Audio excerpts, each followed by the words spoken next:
Olá, queridos amigos, queridas amigas. É com muita alegria e satisfação que aceitamos esse convite para termos uma conversa online a respeito de um tema de muita importância para a doutrina espírita. Trata-se da reencarnação, um dos princípios básicos fundamentais. Então, o nosso tema de hoje é ressurreição ou reencarnação. Vamos tomar como base o Evangelho segundo o Espiritismo, capítulo 4. Os principais tópicos que abordaremos. Iniciaremos com os princípios básicos. Vamos mostrar aonde se insere a reencarnação como a base de todos os demais princípios. Depois, vamos aprofundando, fazendo uma abordagem sobre reencarnação.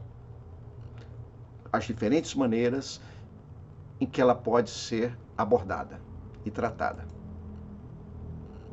Depois, significado da ressurreição. Vamos verificar que a ressurreição é diferente da reencarnação. Indo em frente, o que é a reencarnação finalmente? Então vamos ver, sob a perspectiva da doutrina espírita, como ela interpreta, como ela conceitua e demonstra toda a abrangência da reencarnação em nossas vidas. Faremos depois uma comparação entre ressurreição e reencarnação, mostrando os principais aspectos que as diferenciam.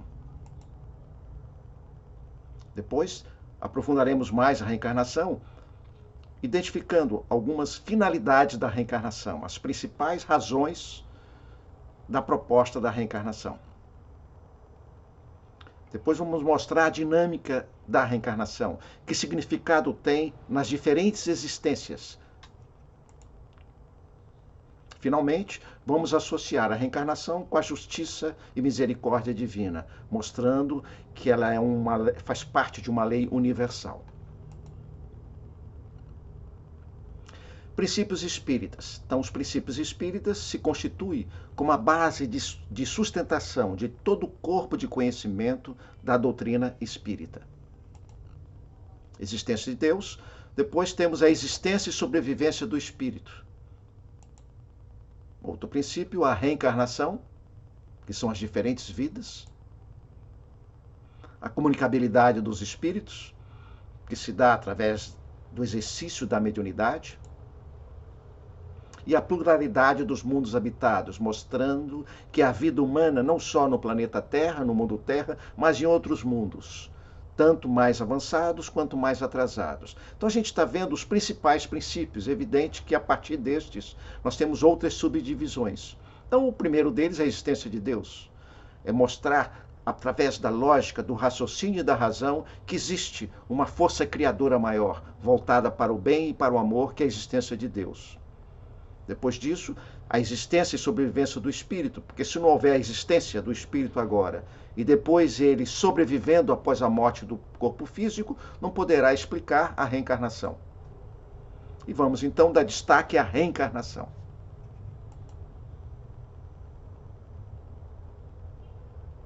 Abordagem sobre a reencarnação.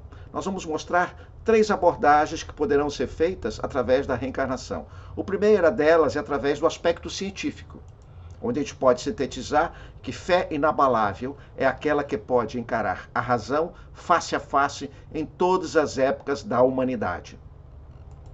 Depois tem a outra, que é a base filosófica, que é a consequência da ciência, que resulta na nossa vida, na parte ética e moral. Nascer, morrer, renascer ainda e progredir sem cessar, tal é a lei.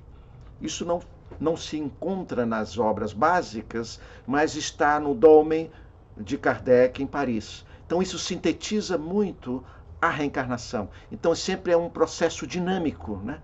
Em que nascemos, morremos, renascemos e sempre buscando a evolução até chegarmos à plenitude espiritual.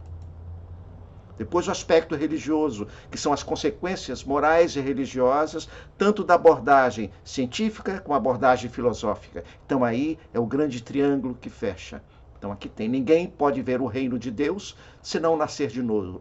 Então é uma passagem de Jesus que consta inclusive no capítulo 4 do Evangelho segundo o Espiritismo, que nós estamos tomando como base. Então aqui Jesus nos mostra, não só através dessa passagem, mas diferentes outras passagens tem no Evangelho aonde se coloca, não textualmente a reencarnação, mas se entende perfeitamente que ele está mostrando a reencarnação, como nesse caso aqui, nascer de novo. Então, o porquê da vida? Questões filosóficas, religiosas, científicas. Então, sempre é uma questão, né? E que o homem, desde a sua existência, ele sempre vem se questionando. Primeiro, quem somos? De onde viemos? E para onde vamos? Então, isso mostra toda a nossa existência, que é o nascer e o morrer. E aí tem uma grande interrogação. E depois disso, o nada ou a vida futura? Então aqui há várias possibilidades, há várias correntes filosóficas, religiosas e seitas que buscam dar uma explicação. O que há depois da morte? Então, se for o nada, isso tudo o nada vai refletir de como nós levamos a vida. Então deveremos tirar o máximo proveito, porque depois não teremos mais nada. Então a vida não tem perspectiva nenhuma depois da morte. Então eu não preciso me preocupar depois, eu tenho que me preocupar com aqui e agora. Essa é a visão estritamente materialista, que não acredita na vida após a morte. As demais religiões, todas elas, de uma forma ou de outra, colocam a vida após a morte, ou seja, a existência ou sobrevivência da alma no mundo espiritual. Então aqui nós temos, por exemplo, o panteísmo. O panteísmo é que nós, ao deixarmos esse mundo, ao deixarmos esse corpo, vamos cada vez mais evoluindo até chegarmos ao nada, a nos integrarmos à natureza. Então Deus aí tem um significado de natureza do todo. Então perdemos a nossa individualidade e nos tornamos no todo. Aí deixamos de existir enquanto individualidade.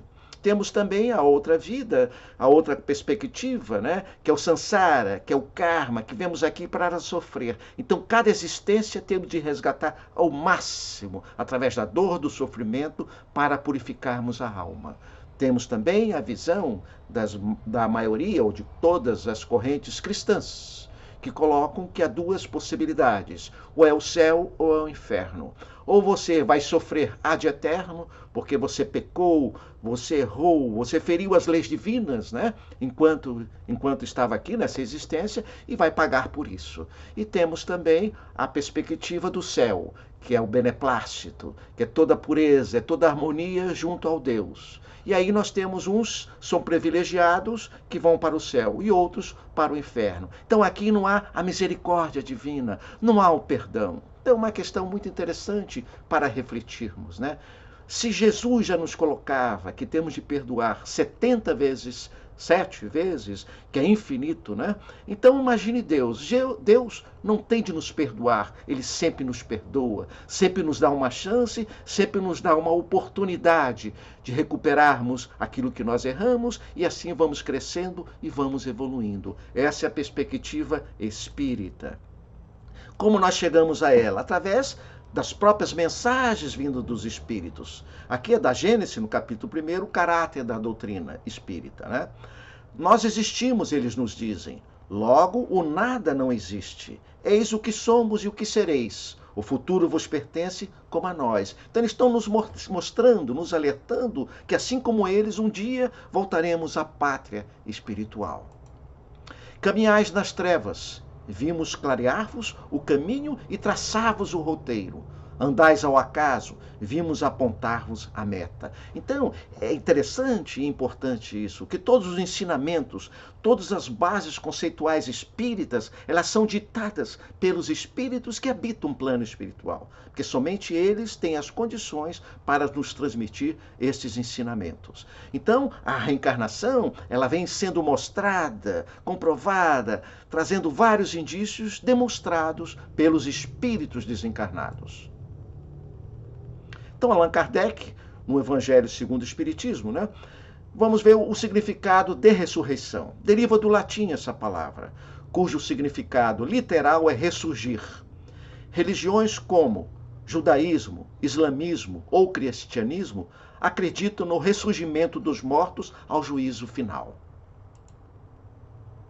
A ressurreição, segundo a ideia vulgar, é rejeitada pela ciência como um corpo que depois desaparece, vai se desintegrando, vai voltar novamente a ter toda essa vitalidade, toda essa potência que o corpo humano tem. Então o espírito voltará a habitar o mesmo corpo que ele tinha ao deixar aqui. Esta é a ressurreição. E a ciência demonstra que isso não é possível. Racionalmente, pois, não se pode admitir a ressurreição da carne, senão como uma figura simbólica do fenômeno da reencarnação. Então, em todas as passagens bíblicas que tem, e os próprios ensinamentos de Jesus, vindo através dos evangelhos, o que eles querem demonstrar para nós? É aquilo que nós entendemos como ressurreição, na realidade, depois vem o Espiritismo nos clarear, que se trata da reencarnação. E o que é a reencarnação? A reencarnação é a volta da alma ou espírito à vida corpórea, mas em outro corpo especialmente formado para ele e que nada tem de comum com o antigo. Então, em cada existência, em cada vida corporal, nós teremos um gênero diferente do outro, podemos ser homem, mulher, podemos ter uma característica diferente, biológica, uma etnia diferente, um grupo familiar diferente, teremos uma personalidade diferente. Então, em cada existência nossa, nós temos uma personalidade que traduz esta nossa existência. Mas nós já tivemos outras personalidades em existências anteriores. Então, a ressurreição versus reencarnação. Aqui nós vamos fazer uma comparação entre essas duas propostas. A ressurreição trata-se da unicidade das existências. Nós só temos uma existência. Nesta vida, nós teremos todas as possibilidades de sermos salvos ou não. Teremos todas as possibilidades de tirar um proveito, porque nós não teremos outra chance, a não ser depois o céu ou o inferno, ou o nada. Na reencarnação é a pluralidade das existências. São várias existências, cada uma com uma oportunidade. A alma já existe antes dessa existência. Então aqui nós não temos uma só. Em cada uma delas nós temos uma grande oportunidade, uma grande possibilidade de aprendizado. Na ressurreição, condena o infrator. Se nós erramos aqui, nós não teremos outra chance de nós recuperarmos. Nós não teremos a possibilidade da misericórdia, do perdão e do arrependimento. Não, nós somos condenados aqui. Na reencarnação, não. É a justiça e a misericórdia divinas que dão sempre uma possibilidade do perdão, sempre nos dão uma chance de nós aprendermos com nossos próprios erros, porque nós não somos perfeitos. Então isso demonstra a bondade infinita e a soberania das leis divinas. A alma é criada ao mesmo tempo que o corpo. Então, nessa concepção da ressurreição, a alma é criada com o corpo. Ela não é criada antes, não. Ela é criada aqui e depois ela continua no plano espiritual. Na reencarnação, a alma precede a criação do corpo. É a preexistência da alma. É de onde viemos. Nós já viemos de várias existências e trazemos conosco todo esse grande tesouro de aprendizado de outras vidas. Rompe os laços da família na ressurreição, porque os laços que nos unem aqui são laços consanguíneos, afetivos, mas enquanto somos família. Mas quando desencarnamos, quando deixamos esse corpo, essa família desaparece. Na reencarnação é o contrário, fortalecem os laços de família, porque o que nos une não são as relações consanguíneas, são os laços afetivos, de amor e de afeição. Então, se na nossa família corporal nós desenvolvemos os laços afetivos de amor, que é o verdadeiro amor, é o amor espiritual, é o amor que continua no plano espiritual, é aquele amor que não tem tempo nem idade. O direito à felicidade não é igual para todos. Alguns, numa existência só, já nascem com defeitos físicos, às vezes problemas mentais, dificuldades de andar, dificuldades de aprender, e não tem outra oportunidade. Outros já são inteligentes. Então aqui é aquela concepção, já nascem anjos, perfeitos, santos e outros demônios. Como? Que Deus é esse que nos cria desta forma? Então isso não se compatibiliza com a infinita bondade e misericórdia divina. Na reencarnação, ninguém fica excluído da felicidade suprema. O sol é para todos. Todos nós temos a chance. Por pior que sejamos, por mais maldosos que sejamos numa existência, sempre temos a possibilidade de despertar o germe divino que habita em nós, que é o princípio inteligente, que é fruto da criação de amor e do bem divino. Aqui tiramos de uma apostila da Federação Espírita de São Paulo, mostrando as finalidades da reencarnação, as principais. Então a primeira delas é expiação. Expiar significa remir, resgatar, pagar. É quando a gente vem para aprender ou lidar com as consequências dos nossos atos. Tem aqui a lei de causa e efeito. É um pensamento, é uma fala, é um ato, tudo isso tem consequências. Então, se nós fizermos o bem, nós teremos consequências decorrentes do bem. Mas se fizermos o mal, temos de aprender a não fazer mais o mal. Muitas vezes através da dor, através, de dificuldades, mas não é castigo. Não estamos aqui para castigo, estamos aqui para aprender a sermos felizes. É prova, é teste. Em sentido amplo, cada nova existência corporal é uma prova para o espírito. Então aqui é uma concepção interessante, aqui nos dá o sentido da vida. Tudo aquilo que a vida nos traz, temos de tirar algum ensinamento para o nosso crescimento e para o nosso aprendizado, porque tudo são provas, tudo são testes. Agora a humanidade passa por uma situação de prova, uma prova planetária, onde todos nós temos a oportunidade de crescermos, aprendermos e evoluirmos enquanto espíritos. E temos uma missão, alguns maiores, outros menores. Então a missão é uma tarefa a ser cumprida pelo espírito encarnado. Então é interessante essa perspectiva, porque aqui a missão ela pode ser pequena, mas temos a missão em casa, na família, enquanto pais, no nosso trabalho, na nossa vizinhança, na nossa comunidade. Cada um de nós tem a possibilidade de executar e colocar em prática e ser bem-sucedido na missão. É naquilo que nós nos propusemos ao reencarnarmos. Cooperação na obra do Criador. Sim, através do trabalho, os homens colaboram na obra da criação. Então, tudo aquilo que nós fazemos para o bem e para o amor, nós estamos colaborando com Deus. Estamos colaborando com a criação divina. Se nós temos um ato de amor, um ato de caridade ao próximo, nós estamos ajudando aquele ser em nome de Jesus. Estamos fazendo o bem em nome de Deus.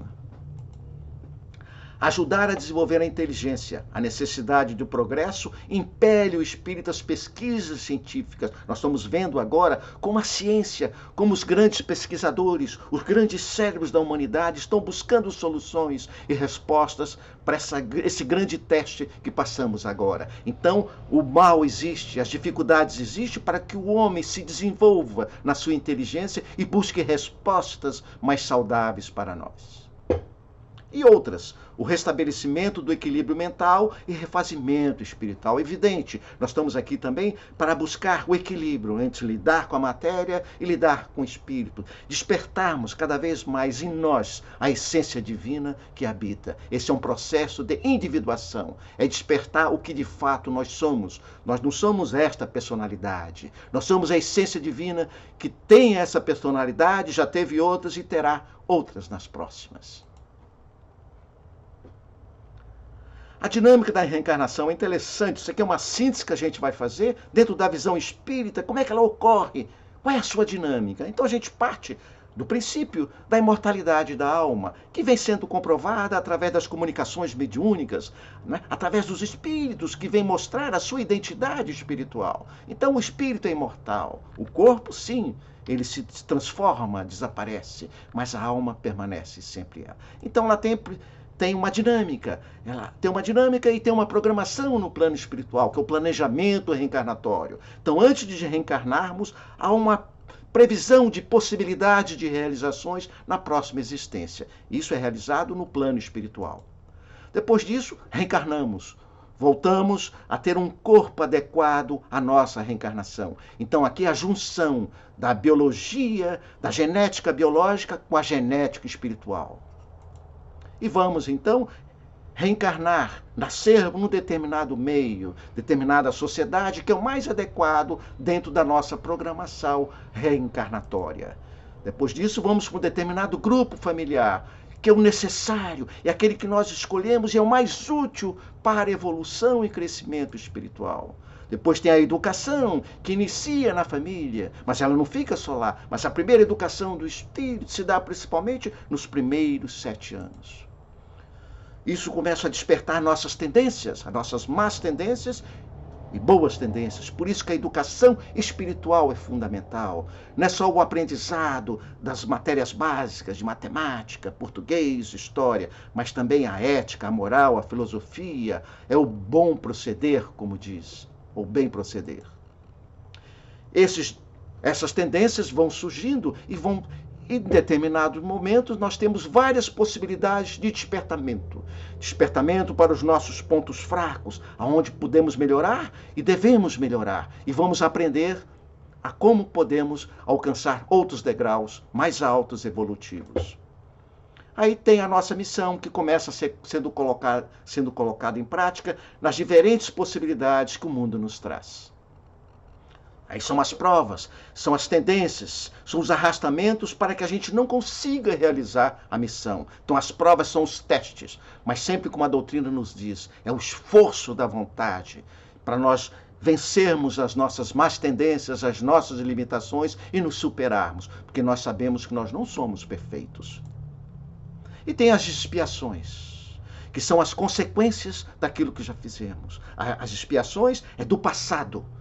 É consequência do que já fizemos. E agora, na encarnação, estamos aprendendo a não errar mais, através das expiações, que são provas também. Aí tem um aprendizado. Cada um de nós vai tirar proveito de todo esse processo, de toda essa dinâmica que sempre está nos ensinando. Cada um de nós vai ter um determinado grau de aprendizado para, na próxima reencarnação, continuarmos novamente. Aí desencarnamos e voltamos para o plano espiritual. E aí começa toda essa dinâmica. Vamos em outra vida e vamos, nos programando e cada vez evoluindo mais. Cada vez vamos crescendo. Então é uma espiral. Sempre crescemos um pouco. Nunca paramos. Então essa beleza da dinâmica da reencarnação, que é uma dádiva divina. Por isso que temos que tirar proveito em tudo daquilo que a vida nos traz. Vamos lembrar um pouco. Todos os espíritos tendem para a perfeição. E Deus lhes faculta os meios de alcançá-la, proporcionando-lhes as provações da vida corporal. Aquilo que nós falamos são os testes que nós vivenciamos. Sua justiça, ou seja, a justiça divina, porém, lhes concede realizar em novas existências o que não puderam fazer ou concluir numa primeira prova. Então é importante isso. Sempre temos de fazer o melhor. É o esforço que temos de dar o melhor. Mas sabemos que não somos perfeitos. Então sempre estamos aprendendo. É ter a humildade de aprender com o erro. Está na questão 171 do Livro dos Espíritos. Aqui é interessante nós mostrarmos uma outra forma, que como nós evoluímos exatamente, desde simples ignorantes. E aqui temos o plano espiritual e o plano físico. Aqui é mostrar a dinâmica da reencarnação. E aqui nós temos a individualidade, E aqui nós temos as personalidades que assumimos no plano físico. Então aqui tem o espírito, a alma, o seu perispírito, o corpo espiritual, que está lá no plano espiritual. Aí ele começa as suas diferentes reencarnações. Aí ele vem nesta vida, assume um corpo físico. Aqui no caso, é lá na pré-história ainda, ele está antigo, E aqui ele tem toda uma vivência. E assim nós vamos evoluindo. Isso é lá atrás, o homem pré-histórico. Depois, em um determinado momento, ele desencarna e volta para o plano espiritual. Assume a sua individualidade. Vai refletir sobre tudo aquilo que aprendeu até para a próxima reencarnação. Há um tempo, enquanto ele está aqui na individualidade, ele se encontra no estado de erraticidade. É se preparando, aprendendo para a próxima reencarnação, onde ele vai estar no plano físico. Aí ele reencarna outra vez.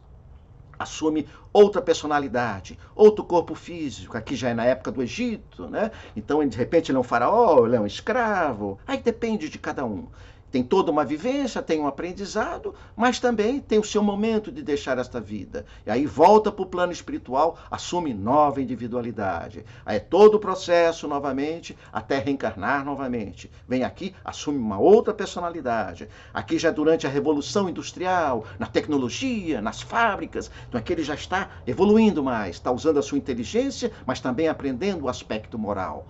Até que finalmente ele vai em outra existência, já numa nova vida. Então ali ele vai para a individualidade novamente, que é o resultante de todas as personalidades anteriores, está refletindo para reencarnar novamente. Aí ele tem um planejamento e assume uma nova existência, uma nova personalidade. Aqui já é uma secretária numa grande empresa multinacional. E assim por diante. Cada vez ele vai assumindo várias personalidades. E cada personalidade dessa, ele um dia deixa, volta para a sua individualidade.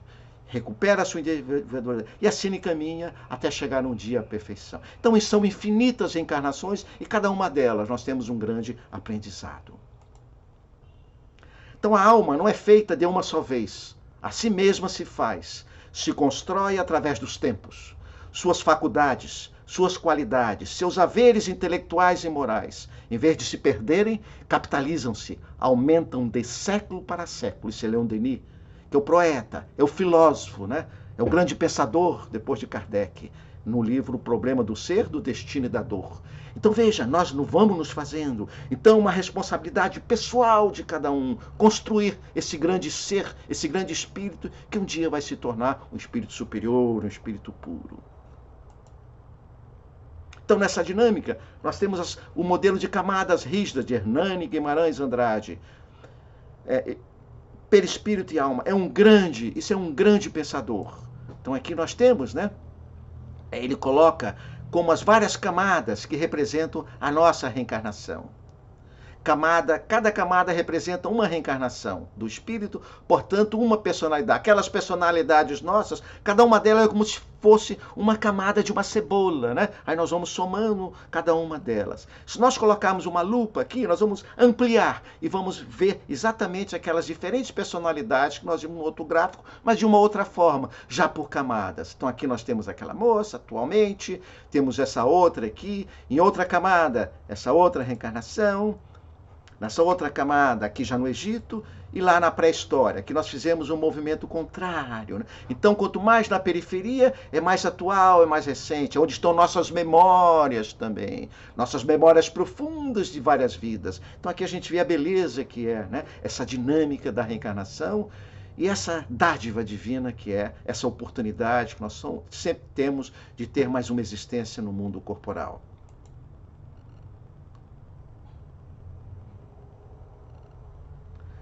Então, uma questão que sempre vem: onde está a justiça e a misericórdia de Deus num mundo como esse? Riqueza ao lado de pobreza, um mundo injusto, uma desigualdade, onde tem crianças sofridas e crianças muito bem nutridas, onde pobres, milionários, quer dizer, um mundo injusto, desigual. Que justiça é essa? Um mundo que a gente vê que a saúde e a doença vivem junto, alguns saudáveis, esbanjando saúde, e outros tão sofridos, tão doentes, tão miseráveis, tão carentes de saúde. Pessoas normais e com limitações. Algumas com saúde, algumas esbanjando e outras sem ter limitações para fazer os mínimos movimentos. Então a gente vê que diferença, porque estes já nasceram muitas vezes com essas deficiências e outros com tantas dificuldades. Alegria e tristeza, alguns têm alegria e outros têm tristeza. Uns sofrem e outros não. Que injustiça é essa? Como podemos justificar? Como Deus permite que ocorra essas dificuldades? Então é uma grande interrogação que só pode ser respondida.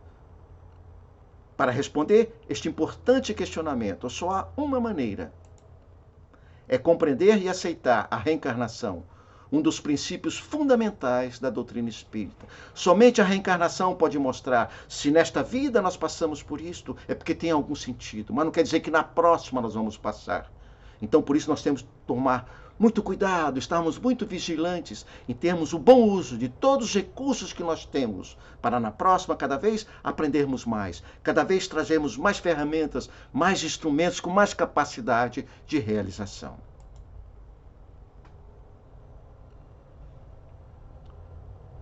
Então, a justiça da reencarnação. Então, se não houver reencarnação, não há justiça na Terra. Nem existe Deus nos céus. Porque como é que um Deus poderia permitir que ocorresse tudo isso?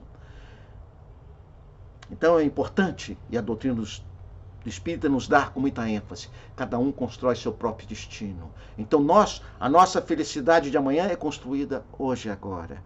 Quando Jesus falava que a minha felicidade não é deste mundo, é depois, a felicidade futura ela é construída agora. Então cada um de nós é dono do seu destino.